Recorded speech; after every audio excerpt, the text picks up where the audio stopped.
To swap cryptocurrency and utilize a digital wallet, start by accessing your wallet, which can be done through a mobile phone or a browser extension. Once opened, assign it to your wallet and proceed to the swap option, typically located below the balance display. Select the token you wish to exchange and the one you want to receive. For instance, swapping Bitcoin for Ethereum, choose the desired token to receive.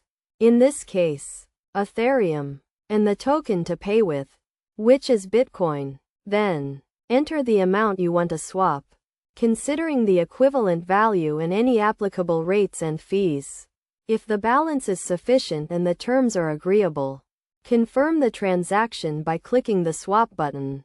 Note that the transaction will not be instantaneous, as it takes a certain amount of time to process, approximately 10 minutes in some cases. Although this may vary, before finalizing the swap, it is essential to verify the processing time.